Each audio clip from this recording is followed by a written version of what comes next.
నెతన్యాహుకు Iran deadly warning ఇచ్చింది. నెతన్యాహును వెంటాడి మరీ చంపేస్తామంటూ ఇరాన్ రెవల్యూషనరీ గార్డ్స్ కార్ప్స్ ప్రకటించారు. పిల్లల్ని చంపేసిన నెతన్యాహును ఎట్టి పరిస్థితుల్లోనైనా అంతమొందిస్తామంటూ ప్రతిజ్ఞ చేశారు. ఇరాన్ దాడిలో నెతన్యాహు చనిపోయాడంటూ వదంతులు కూడా వచ్చాయి. వదంతులపై ఇజ్రాయెల్ ప్రధానమంత్రి కార్యాలయం స్పందించింది. నెతన్యాహు బతికే ఉన్నాడంటూ ప్రకటించింది. అయితే యుద్ధంపై జరిగిన అత్యున్నత మీటింగ్కు ప్రధాని గైరాజరయ్యారు. ఇప్పటి వరకు యుద్ధంపై జరిగిన సమావేశాలకు నెతన్యాహు గైరాజరు కావడం కూడా ఇదే తొలిసారి. దీంతో నెతన్యాహు ఆరోగ్యంగానే ఉన్నారా లేక యుద్ధంలో గాయపడ్డారని చర్చ కూడా జరుగుతోంది. అయితే మరోవైపు నెతన్యాహును వెంటాడి చంపుతామంటూ ఇరాన్ రెవల్యూషనరీ గార్డ్స్ కార్ప్స్ చేసిన ప్రకటనతో ఐడిఎఫ్ అప్రమత్తమైంది. ఇక ఈ నేపథ్యంలో ప్రస్తుతం ఈ ప్రకటనపై ఇజ్రాయెల్ తీవ్రంగా స్పందించింది. ఇజ్రాయెల్ ప్రధాని నెతన్యాహును సెక్యూర్ చేయడంతో పాటు ఇరాన్పై ముప్పేట దాడి కొనసాగిస్తామంటూ ఇజ్రాయెల్ చెప్తోంది. మరోవైపు ఇక ఇజ్రాయెల్ ప్రధానిపై వస్తున్నటువంటి రూమర్లను అక్కడి ప్రధానమంత్రి కార్యాలయం ఖండించింది. ఆయన బతికే ఉన్నాడని, ఆయన ఆరోగ్యంగా ఉండడంతో పాటు తమందరికి కూడా మార్గదర్శనం చేస్తున్నారంటూ ఇజ్రాయెల్ ప్రధానమంత్రి కార్యాలయం ప్రకటించింది.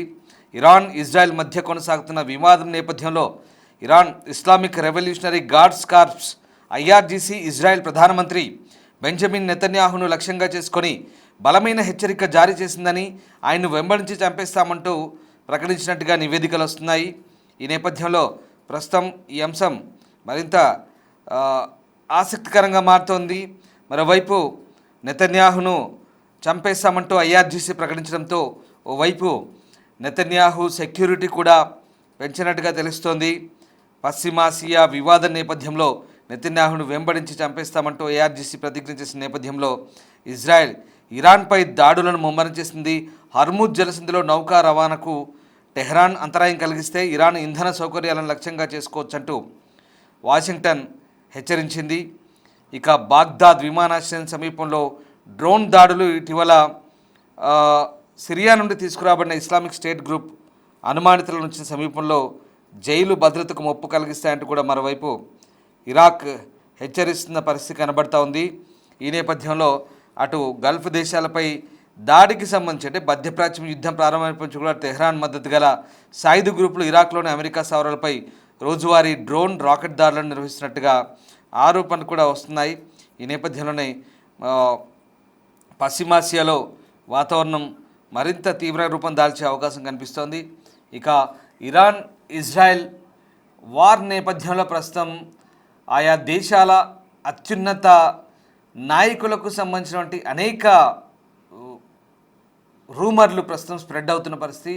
ఓవైపు ముజ్తబా అలీ ఖమేనీ కోమాలో ఉన్నట్టు, అలాగే టెహ్రాన్లోని సినా యూనివర్సిటీ ఆసుపత్రిలో చికిత్స పొందుతున్నట్టు, ఆయన రెండు కాళ్ళు తీసేసినట్టుగా కూడా ముఖమంతా కూడా వికృతంగా మారినట్లు అమెరికా ప్రకటిస్తోంది, కొన్ని వార్తా సంస్థలు ప్రకటిస్తున్నాయి.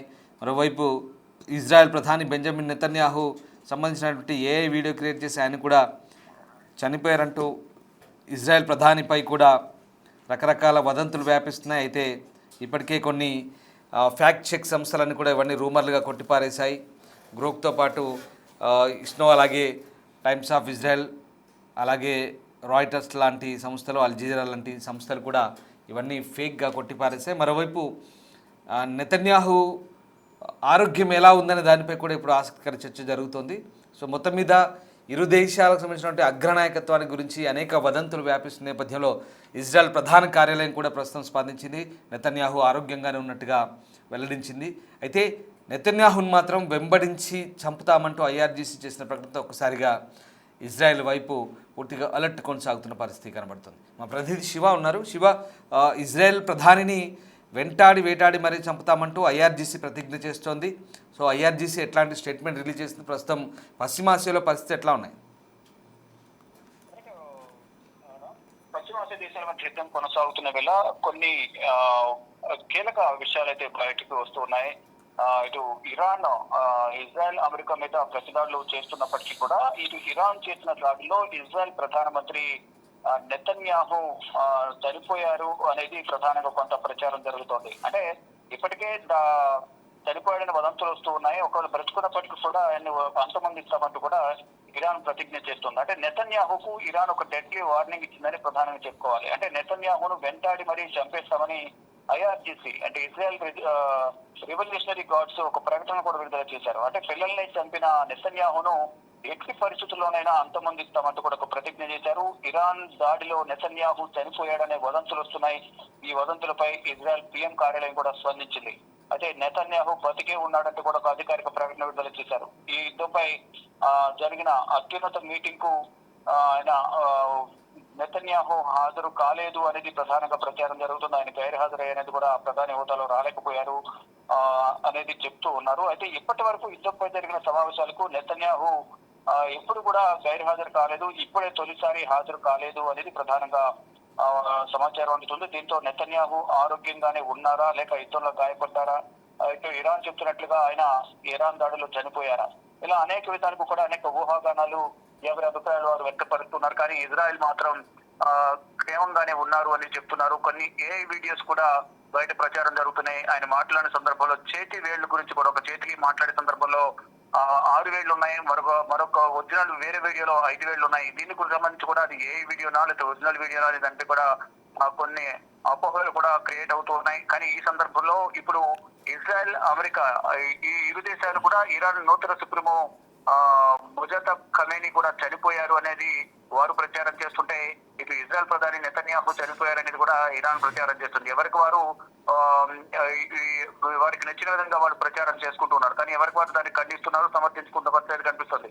అందరూ సురక్షితంగా ఉన్నారని ఆ దేశానికి సంబంధించిన ప్రభుత్వాది నేతలు గానీ అధికారులు గానీ చెప్తూ ఉన్నారు. కానీ ఇప్పుడు ఫైనల్ గా చూసుకుంటే ముజతబ్ ఖమేని కూడా గాయపడ్డారు, కోమాలో ఉన్నారు అనేది ప్రధానంగా అమెరికా అలాగే ఇజ్రాయెల్ ప్రచారం చేస్తున్నాయి. ఎట్ ద సేమ్ టైం వీళ్ళు కూడా బెంజమిన్ నెతన్యాహు బయటికి రావడం లేదు, కీలక సమావేశానికి హాజరు కాలేదు, కావున ఆయన చనిపోయి ఉండొచ్చు అనేది కూడా ప్రధానంగా ఇరాన్ కూడా కొంత ప్రచారం చేస్తున్న నేపథ్యంలో వారు మాత్రం ఆయన సురక్షితంగానే ఉన్నారు అని చెప్తున్నారు. ఇటు ఇరాన్ నూతన సుప్రీమో లీడర్ కూడా కొన్ని గాయాలయ్యాయి, ఆయన సురక్షితంగానే ఉన్నారు, హాస్పిటల్ ట్రీట్మెంట్ పొందుతున్నారంటూ కూడా వీళ్ళు చెప్తున్నారు. ఏదైనప్పటికీ కూడా అధికారికంగా వారు అధికారిక ప్రకటన చేస్తే తప్ప ఎవరు కూడా ఏం జరిగింది, బెంజమిన్ నెతన్యాహు అసలు సురక్షితంగా ఉన్నారా లేదా, ఇది ఇరాన్ సుప్రీమో నూతన లీడర్లు సురక్షితంగా ఉన్నారా లేదని కూడా తెలిసే అవకాశం లేదు. కానీ ఎవరికి వారు అపోహలైతే క్రియేట్ చేసుకుంటున్నారు. కానీ ప్రజెంట్ సిచ్యువేషన్ చూసుకుంటే కనుక 28వ తేదీన ప్రారంభమైన యుద్ధం ఇప్పుడు ఇంకా కొనసాగుతూనే ఉంది. ఒకరిపై ఒకరు దాడులు ప్రతిదాడులతో పశ్చిమాసియా దేశాలు అట్టుడుకుతూ ఉన్నాయి. అంటే 15వ తేదీ దాదాపు 16వ రోజు యుద్ధం అనేది కొనసాగుతుంది. ఈ 16 రోజుల్లో కూడా అనేక మంది చనిపోయారు. ఇటు ఆర్థికంగా కూడా అన్ని దేశాలు చాలా వరకు నష్టపోయి, మరి ముఖ్యంగా అమెరికాకు సంబంధించిన ఎంబసీలు కానీ వైమానిక స్థావరాలు ఏవైతే ఉన్నాయో పశ్చిమాసియా దేశాలు వాటిపై మాత్రం దాడికి వెనకాలకు వేసేది లేదంటూ కూడా ఇరాన్ చెబుతుంది. మరోవైపు ఇరాన్ కు సంబంధించిన చమురుకు సంబంధించిన నిల్వలుండే కర్గ్ ద్వీపం మీద ఇతర పలు ప్రాంతాల్లో కూడా అమెరికా దాడులు చేస్తుంది. ఇక ఇరాన్ వద్ద యుద్ధం చేసే అంత శక్తి లేదు, వారి దగ్గర డబ్బు లేదు, విమానాలు లేవు, క్షిపణులు లేవు, డ్రోన్ వ్యవస్థ లేదు. వారు ఏ విధంగా మాతో యుద్ధం చేస్తారు, వాళ్ళు బేషరతుగా లొంగిపోవాలని కూడా అమెరికా అధ్యక్షుడు డొనాల్డ్ ట్రంప్ చెప్తున్నారు. కానీ వీరు యుద్ధాన్ని ఆపాలంటే కండిషన్స్ పెడుతున్న పరిస్థితి కనిపిస్తుంది. నష్టపరిహారం చెల్లించాలి, హక్కులకు భంగం కలగకూడదు, మరోవైపు భవిష్యత్తులో ఎవరు కూడా మా మీద యుద్ధం చేయకూడదు అనేది ఇరాన్ ప్రతిపాదనలు పెట్టింది, కొన్ని కండిషన్స్ పెట్టింది. కానీ దానికి సంబంధించి ఇప్పటివరకు ఎటువంటి ప్రతిస్పందన లేదు. కానీ మొదట్లోనే ఒక కండిషన్ పెట్టాడు అమెరికా అధ్యక్షుడు డొనాల్డ్ ట్రంప్, బేషరతుగా లొంగిపోవాలి, పదవుల నుంచి అందరూ తొలగిపోవాలి, ఇరాన్ ప్రజలకు ఆమోదయోగ్యమైన వారిని వాళ్ళే ఎన్నుకుంటారు, అప్పుడు ఇరాన్ అభివృద్ధి మీద సహకరిస్తామని కూడా అమెరికా అధ్యక్షుడు చెప్తున్నారు. కానీ ఇప్పుడు ప్రజెంట్ సిచ్యువేషన్ లో చూసుకుంటే కనుక ఇంకా ఎవరు కూడా పైకి యుద్ధం ఆపేందుకు ప్రయత్నాలు చేస్తున్నామని చెప్తున్నప్పటికీ కూడా దాడులు ప్రతిదాడులతో మాత్రం శివ, అయితే ఇప్పుడు ఇజ్రాయెల్ ప్రధాని ఆరోగ్యానికి సంబంధించి ఇజ్రాయెల్ ప్రైమ్ మినిస్టర్ ఆఫీస్ ఏం చెప్తోంది? ప్రధానంగా ఏదైతే ఇరాన్ ఏదో ఆరోపణలు చేస్తుందో, చనిపోయారు, మా దాడిలో ఆయన చనిపోయారు, ఇటు పరిస్థితులను పిల్లలపై దాడి చేశారు కాబట్టి బెంజమిన్ నెతన్యాహును అంతమొందిస్తామని ఇరాన్ చెబుతోంది. మరోవైపు మా దాడులు ఆయన చనిపోయారనేది ప్రధానంగా ఇరాన్ చెప్తున్న పరిస్థితి కనిపిస్తుంది. కానీ ఇటు ఇజ్రాయెల్ ప్రధానమంత్రి పిఎంఓ కార్యాలయం మాత్రం ఆయన సురక్షితంగానే ఉన్నారు, కొన్ని పర్సనల్ వ్యవహారాల వల్ల బయటికి రాలేకపోయారు తప్ప ఆయనకి ఏం కాలేదు, ఆయన సురక్షితంగానే ఉన్నారనేది వారు చెప్తున్నారు. కానీ ఏదేమైనప్పటికీ కూడా ఏం జరిగింది ఏంటి అనేది కూడా అంతర్గతంగా లోగుట్టుగా ఉంది తప్ప బహిరంగంగా ఎక్కడ కూడా ఎవరు ఏం చెప్పట్లేదు.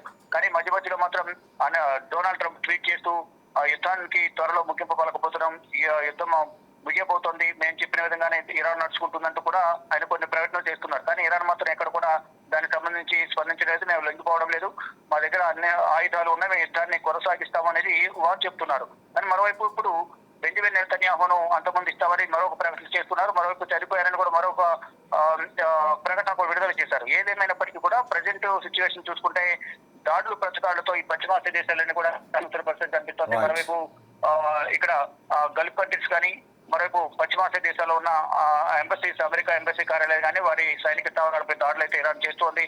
మరోవైపు హర్ముజ్ జలసంధి నుంచి ఇటు భారత్ కు చమురును తరలించే నౌకలకు ఇరాన్ పర్మిషన్ ఇచ్చింది. దానిలో భాగంగా రేపు 2 నౌకలు, నందాదేవి మరొక నౌక కూడా రేపు చేరుకోబోతున్నాయి. దాని ద్వారా కొంచెం ఎల్పిజికి సంబంధించి కూడా దాదాపు రూట్ క్లియర్ అయ్యే అవకాశాలు కనిపిస్తున్నాయి. మొత్తం చూసుకుంటే ఎక్కడికక్కడ ప్రధానంగా ఎటువంటి సమస్యలు లేకుండా ఈ చమురు నిల్వలకు సంబంధించి తరలించేందుకు కూడా భారత ప్రభుత్వం ఏర్పాట్లు చేస్తుంది. కానీ ప్రజెంట్ సిచ్యువేషన్ చూసుకుంటే కనుక ఇజ్రాయెల్, అమెరికా, ఇరాన్ మధ్య దాడులు ప్రతిదాడులు అయితే కొనసాగుతున్నాయి. కానీ ఒకరిపై ఒకరు ఆరోపణలు ప్రత్యారోపణలు చేసుకుంటున్నారు. Right, yes, thank you Shiva. Israel నేత బెంజమిన్ నెతన్యాహును వెంబడించి చంపుతామంటూ ఐఆర్జీసీ ప్రతిజ్ఞ చేస్తోంది. బెంజమిన్ నెతన్యాహు ఆచూకీ హత్యకు సంబంధించిన ఆరోపణల గురించి ఆన్లైన్ ఊహాగానాలు సోషల్ మీడియా ప్లాట్ఫామ్లో వ్యాపించడంతో ఐఆర్జీసీ ఆయనను వెంబడించి చంపడానికి ప్రయత్నాలను కొనసాగిస్తామంటూ చెప్తోంది. జియోనిస్టిక్ క్రిమినల్ ప్రధాని యొక్క విధి, అలాగే అతను మరణించే అవకాశం ఉందా లేదా, అతని కుటుంబంతో సహా ఆక్రమిత భూభాగాల నుండి తప్పించుకునే అవకాశం జియోనిస్ట్ సంక్షోభాన్ని, దిగజారిన పరిస్థితిని వెల్లడిస్తున్నాయంటూ ఐఆర్జీసీ ఒక ప్రకటనలో చెప్తున్నట్టుగా ఆ state TV media press TV, Iran media press TV చెప్తోంది. పిల్లల హంతకుడు ఇంకా బతికి ఉంటే మేము అతన్ని బలంగా వెంబడించి చంపుతూనే ఉంటామంటూ ప్రకటన చేస్తోంది. అయితే నెతన్యాహు హత్యకు గురయ్యారంటూ ఆన్లైన్లో వ్యాపించిన వాదనలు ఇజ్రాయెల్ ప్రధానమంత్రి ఆఫీస్ తోసిపుచ్చింది. ఇజ్రాయెల్ నాయకుడు హత్యకు గురయ్యారని సూచించే వైరల్ పోస్టుల గురించి మీడియా సంస్థలు అడిగిన ప్రశ్నలకు సమాధానం ఇస్తూ ఇవి నకిలీ వార్తలని, ప్రధానమంత్రి క్షేమంగా ఉన్నారంటూ పీఎం ఆఫీస్ చెప్తోంది. అమెరికా, ఇజ్రాయెల్, ఇరాన్ మధ్య జరుగుతున్న వివాదం గురించి చర్చించే సమావేశంలో ఆ వీడియోను నెతన్యాహు పోస్ట్ చేసిన తర్వాత పుకార్లు మరింత బలపడ్డాయి. కొంతమంది సోషల్ మీడియా వినియోగదారులు ఈ వీడియో ఏఐ ద్వారా రూపొందించబడిందంటూ ఆరోపించారు. ఆ ఫుటేజ్లో అతని కుడి చేతిలో 6 వేళ్లు కనిపిస్తున్నాయంటూ కూడా చెప్తున్నారు. నెతన్యాహు తన చేతులను పైకి లేపిన క్షణాన్ని చాలామంది వినియోగదారులు ఎత్తిచూపారు. స్పష్టమైన అదనపు వేలు ఒక సాధారణ ఏఐ వేలు లోపమని వాదించారు. అయితే ఎక్స్ యొక్క చాట్ బాట్ గ్రోక్ చేసిన వాస్తవ తనిఖీ ప్రకారం ఈ ప్రభావం నీడలు, చేతి కోణాలు లేదా అరచేతి సహజ ఆకారం వల్ల సంభవించి ఉండవచ్చంటూ కొట్టిపారేశారు. ఈ నేపథ్యంలో ఇదంతా కూడా ఫేక్ అని తేలింది. మరోవైపు ప్రధాని నెతన్యాహు క్షేమంగా ఉన్నారంటూ అక్కడి ఆఫీస్ కూడా చెప్తోంది. సో ఈ వార్తలన్నీ కూడా ఫేక్ వార్తలుగా ఖండిస్తున్నారు. ఫ్యాక్ట్ చెక్ సంస్థలు కూడా అవే చెప్తున్నాయి. మరోవైపు 52వ దశ ప్రతీకార చర్యలు అంటే 52 ఎడిషన్ స్ట్రైక్స్ చేస్తుంది ఇప్పుడు ఇరాన్. సో ఇరాన్ దళాలు ఇజ్రాయెల్ నియంత్రణలో ఉన్న ప్రాంతాల్లోని స్థానాలను లక్ష్యంగా చేసుకొని ఆ ప్రాంతంలోని 3 అమెరికా స్థావరాలపై దాడి చేసినట్లుగా ఐఆర్జీసీ చెప్తోంది. క్షిపణులు, డ్రోన్లు ఇరాక్లోని కుర్దిస్తాన్ ప్రాంతంలోని అల్ హరీర్ స్థావరం, కువైట్లోని అరిఫ్జాన్, అలాగే అల్ సలీం సైనిక స్థావరాలతో పాటు అమెరికన్ దళాలు మోహరించిన ప్రదేశాలను లక్ష్యంగా చేసుకున్నాయి. ఇరానియన్ పారిశ్రామిక పట్టణాలపై అమెరికా, ఇజ్రాయెల్ దాడులు చేసి కార్మికులను చంపినందుకు ప్రతీకారంగా ఈ దాడులు జరుపుతున్నట్టుగా ఐఆర్జీసీ చెప్తోంది.